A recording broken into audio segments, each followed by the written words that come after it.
Sir बहुत सारे ऐसे ज़मीन है जो मान लीजिए मेरे दादा परदादा के नाम से है, उस ज़मीन को हम चाहते हैं कि इस सर्वे में हमारे नाम से हो जाए, तो वैसे स्थिति में हमें क्या करनी चाहिए? देखिए, ये सर्वे जो हो रहा है, इस सर्वे में तो ये प्रक्रिया ही है कि जो मृत रैयत हो गए हैं, जिनके नाम पे पेपर पूर्व में है, वो मृत रैयत से पेपर उठ के जीवित रैयत के नाम पर आ जाए। तो अगर आप लोग ऐसा करना चाहते हैं कि आपके बाबा के नाम पे ज़मीन है, खतियान उनके नाम पे है या केवाला उनके नाम पे है, वर्तमान में अभी आप उनके जीवित रैयत हैं, जीवित वंशज हैं, तो वैसी स्थिति में आपको खतियान या केवाला जो है उसकी फोटोकॉपी लगानी है, आपका जो वंशावली है वो लगाना है, प्रस्तुत करना है। और अगर अलग अलग करवाना चाहते हैं, हिस्सेदारी अलग अलग करवाना चाहते हैं, खतियान अलग अलग बनवाना चाहते हैं या नक्शा अलग अलग बनवाना चाहते हैं, तो वैसी स्थिति में आपको उसका बंटवारा नामा प्रस्तुत करना पड़ेगा। वो बंटवारा नामा शेड्यूल के तौर पर बनता है, वो शेड्यूल आप लोग बनाइए। एक ज़मीन का शेड्यूल बनता है, उस आधार पर आप बनाकर सभी पक्ष उस पर साइन करेंगे और साइन करने के उपरांत आपके जो गवाह होंगे 2-3 लोग, वो 2-3 गवाह से साइन करवा लीजिए।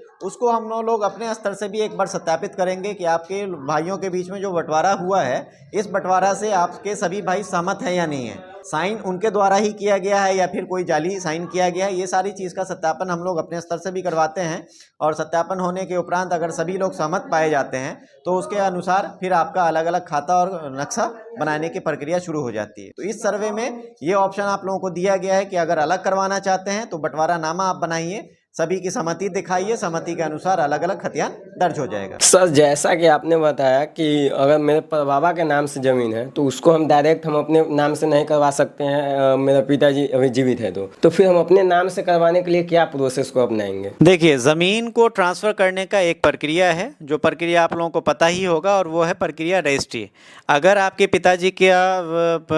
जीवित हैं, पिताजी की मृत्यु नहीं हुई है और आप फिर भी चाहते हैं कि पिताजी वृद्ध हो गए या उनके पास इतनी ज़मीन है कि जिसको जोताबाद करने में उनको परेशानी हो रही है, तो अपने पिताजी से आप अपने नाम पर रजिस्ट्री करवा सकते हैं। रजिस्ट्री अगर आपके पिताजी उस ज़मीन को कर देते हैं तो उसके आधार पर नया खतियान आपके नाम पे दर्ज हो सकता है। लेकिन खतियानी ज़मीन का, पूर्वजों की ज़मीन का बंटवारा के अनुसार अगर आप पिता के जीवित रहते हुए नीचे लाने की कोशिश करेंगे तो वो संभव नहीं है, वो अभी वर्तमान में नहीं होगा। पिताजी के नाम पे ही नया खतियान बनेगा। लेकिन अगर आप लोगों को अपने नाम पे लाना है, जो जीवित पुत्र या पुत्रियां हैं उनको चाहिए कि अपने नाम पे नया खतियान बन जाए, तो आपको पिताजी से केवाला करवाना पड़ेगा, रजिस्ट्री करवाना पड़ेगा। इसमें एक और प्रावधान है, जैसे अगर पिताजी चाहते हैं देना और वो रजिस्टर्ड बंटवारा कर करके देते हैं, हिंदू सक्सेशन एक्ट में एक रूल है कि पिता के जीवित होते हुए पौत्र का 1/8 हिस्सा हो जाता है जीवित रहते हुए, तो वो हिस्सा अगर डिसाइड करके वो रजिस्टर्ड बंटवारा के थ्रू आ जाता है इनके ऊपर और रजिस्टर्ड बंटवारा लेकर के आते हैं तो उसके आधार पर उनका खाता खोला जाएगा। लेकिन रजिस्टर्ड बंटवारा नहीं होने की स्थिति में